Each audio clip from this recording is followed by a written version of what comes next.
السلام عليكم ورحمة الله وبركاته. ازيكم يا حبايبي؟ عاملين ايه؟ يا رب تكونوا بخير وبأحسن حال ان شاء الله. النهاردة معانا فيديو جديد بإذن الله.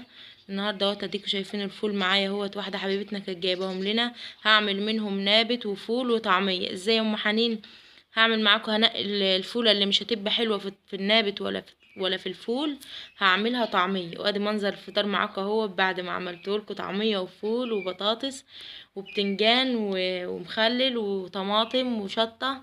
منظر الفطار هيعجبكم ان شاء الله. وبعد ما عملت الفطار معاكم اهوت هخش على المواعين. بصوا المطبخ يضرب يقلب.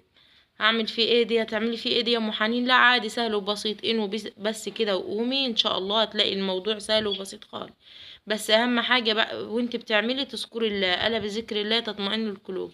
اللهم صل وسلم وبارك على سيدنا محمد. طول ما انت بتشتغلي ادعي الدعوه ديت وانت هتلاقي كل حاجه في ايدك سهله وبسيطه. ازاي يا ام حنين؟ اي والله جربي كده وقومي وانت هتلاقي كل حاجه معاكي سهله وبسيطه.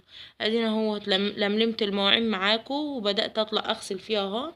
غسلت الحوض الاول وحطيت الكوبايات. لازم تحطوا الكوبايات الاول واللي هي الكوبايات اللي بتشربي فيها والكوبايات بتاعه الشاي لازم هي اللي تتغسل الاول وبسلكه نظيفه وبصابون نظيف. ليه يا ام حنين؟ علشان لما تكوني عامله شاي كده ومطلعاه تكون الكوبايه نظيفه وتكون شكلها حلو، ما يكونش عليها دهون ولا يكونش عليها حاجه.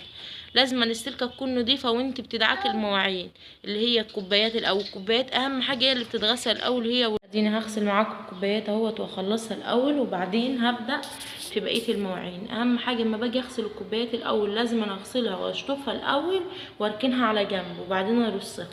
ودلوقتي ان شاء الله بعد ما اخلص معاكم كمل بقى معاكم بقيه المواعين. وقومي ما تكسليش، قومي شوفوا ام حنين بتعمل ازاي وقومي اعملي زيها وما تكسليش. واذكري الله وانت بتشتغلي هتلاقي الشغل معاكي سهل وبسيط خالص.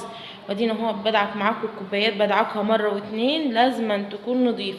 والكوبايات بتاعه الشاي ديت يا حبايبي لازم تكون نظيفه معاكي. هشطفهم وهركنهم على جنب وبعدين هبدأ معاكم في بقية المواعين. دلوقتي اهو هغسل معاكم بقية الصحن اهي. بحط يعني بعد الكوبايات على طول بغسل الاطباق بحالها.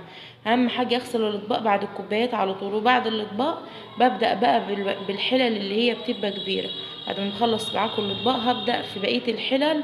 والله المواعين كتير يا حبايبي. قوموا شجعوني كده واعملوا لي لايك، ولو وصلتوا معايا لحد هنا ما تنسوش اللايك والاشتراك علشان يوصلوكوا كل الفيديوهات الجديدة. قوموا كده شجعوني يلا واتفرجوا عليا كده وشوفوني انا بعمل ايه واعملوا زيي. يلا يلا يا حبايبي اهوت. ادينا اهوت بعد ما غسلت معاكم اللصحن بقيه اللصحن اهي. بدات فيه جبت كمان شويه اطباق هم بغسل فيهم وبعدين هنزل معاكم بالحلل الكبيره. وبعدين بعد ما اخلص الحلل الكبيره هتشوفوا المطبخ بقى عامل معايا ازاي. وانت ما بتشوفي الشغل اللي انت عملتيه التعب خلاص بيروح. حتى لو انت تعبتي فيها لا عادي. الشغل بصي بتلاقي نفسك خلاص انت بقى التعب كله راح. التعب كله راح. ازاي يا ام حنين؟ اي والله قومي جربي واعمليه وانت هتلاقي زي ما انا بقولك كده. ما بقولش كلمه غلط في اللي انا بقوله. وبعد ما اخلص معاكم المواعين هروق المطبخ واغسل البوتاجاز. وهوريكم دلوقتي بعد ما غسلت البوتاجاز وروقت المطبخ وروقت الدنيا كلها هتلاقي المطبخ راق وبقى كل حاجه حلوه. احنا كنا شايفين يا ام حنين هياخدوا معاك وقت. لا ما خدش معايا. بص ما خدش معايا نص ساعه. النص ساعه دي كانت كتير على اللي انا عملته. لا ما خدش معايا نص ساعه بصراحه. هو ربع ساعه بالظبط وكنت خلصت كل حاجه. قومي وما تكسليش يا حبيبتي. ولو وصلت معايا لحد هنا ما تنسيش اللايك والاشتراك. عنده مواعين عايزه تتغسل يلا يقوم كده يشمر يلا ويعمل زي ما انا عملت. بص مش هتاخد معاك وقت والله.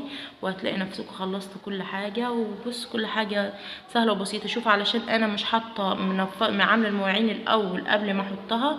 وانا بلملم المواعين كده بقيت اشيل الزباله اللي في المواعين علشان خاطر الحوض ما يتسدش معايا. المواعين بنزل بيها ما فيهاش اي بص ولا فتاويل اكل ولا اي حاجه. برميها كلها الاول في الجيركن وبعدين في اللي هي السله بتاعه الزباله وبروح نازله بالمواعين بتكون نضيفه ما فيهاش اي حاجه. وادينا اهو بدعك المواعين ويا رب دعيكم ويعجبكم يا رب. ولو وصلتوا معايا لحد هنا ما تنسوش اللايك والاشتراك يا حبايبي عشان يوصلكوا كل الفيديوهات الجديده. وادينا اهو بدعك معاكم الصينيه اهوت. بصوا بدعكها مرتين، مره واتنين وتلاته علشان تبقى نضيفه معايا وتكون مواعيني حلو. محدش يعيب على المواعين بتاعتي يا حبايبي. قوموا كده وانموا وان شاء الله هتبصوا هتعملوا احسن مني كمان. انا ما بعملش انتوا بتعملوا احسن مني كمان. بصوا اهو. ادينا اهو بنزل بالحلل الحاجات الكبيره كلها وهغسلها كلها تاني. زي بصوا شفتوا المواعين اللي كنت انا لماها معاكم دي كانت مواعين كتيرة خالص. ان شاء الله بصوا هخلصهم في ثواني ومش هيبقى، والمطبخ هيروق وكل حاجة هتروق وكل حاجة بتعدي، حتى يا حبايب العمر رخر بيعدي، واللي بيعمل ربنا بيرضيه يا رب، وبيخلي له اولاده ويبارك لهم فيه ويبارك لكم فيهم، وربنا يجعلهم لكم يا رب من حفظة القرآن الكريم، ويسترها معاكم يا رب، ويبعد عنكم المرض ويبعد عنكم الحاجات الوحشة. وادعوا معايا يا حبايبي ربنا يشفي لنا حماية يا رب ويتم شفاء على خير، وربنا يا رب ينصرنا على من يعادينا يا رب، وينصر اهلنا فلسطين، ربنا يا رب يسترها معاهم يا رب ويتولاهم برحمته يا رب. طولت قوي يا ام حنين في غسيل المواعين. لا يا حبايبي لازم نغسل الحله مره واثنين وثلاثه لما تنضف معايا. الحله لما اشوفها نطفت ابقى مطمنه كده ان هي نطفت خلاص اشيل، ما نطفتش بتنيني ادعك فيها لحد ما تنضف عشان مواعينك تبقى نضيفه وتشرفك قدام اي حد. قومي ما تكسليش واعملي زي ما انا بعمل، ما تكسليش، نضفي مواعينك ونضفي حالك وروقي بيتك علشان خاطر اي حد يخش عليك يلاقيك بيتك نضيف وكل حاجه عندك نضيفه. حتى لو عندك عزومه ولا كده تشرفي بالمواعين بتاعتك، ما تبقيش قاعده مكسوفه، لا ده لو جابوا حله هتبقى وسخه، لا اتشرفي بمواعينك قدام اي حد ودعكيهم مره واتنين. اديكوا شايفين الحله ديت كانت معايا عامله ازاي، كنت مطيبه فيها اكل وكانت زرقاء، بصوا مش عايزه اقول لكم كانت بايظه خالص. اديكوا شايفين معايا عملت ازاي، بقت نظيفه ازاي. حتى لو اي حد دخل عندك تبقي انت مطمنه بكل حاجه عندك نظيفه. امي ما تكسليش يا حبيبتي، يلا وامي شوفي يلا انا عملت ازاي واعملوا زي يا حبايبي، ولانكم انتوا بتعملوا احسن مني كمان، يعني ربنا يديكوا الصحه يا رب والعافيه ويسترها معاكم يا رب. ادينا اهو بشطف المواعين بقى اهيت معاكم بعد ما بحطهم تحت الحنفيه الاول كده قبل ما ادعكم، حتى لو فيهم دهون ولا حاجه بتنزل، علشان اما اجي ادعك كده يبقى ايه يقول هو دعك على طول. معلقه الصحن دي بعمل فيه بقى بيض، بيبقى هو اسمر شويه، بس انا دي عيناه بس لما كنت اقلي بيضه ولا كده، انما هو ما فيهوش اي حاجه يعني. وادينا اهو بغسل معاكم الاطباق وهخلص وهوريكم بقى معاكم المطبخ بتاعي لحد لما خلصته هتشوفوه شكله بقى عمل ازاي.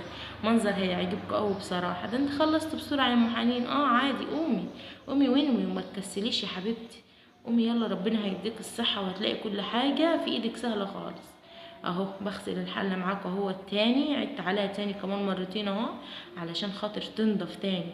ببص فيها ما لقيتهاش نضيفه، لا رجعت لها تاني قلت لها تعالي اما ادعكك تاني، لازم اغسلها مرتين وثلاثه علشان تنضف. الحله لازم أن تكون نضيفه، حتى لو عملت فيها اكل لا هيكون الاكل معاكي طالع حلو لان حلتك نضيفه واكلك حلو. هيكون ايه اللي هيطلع الاكل مش حلو؟ لا الحله نضيفه اللي انت بتعملي فيها الاكل.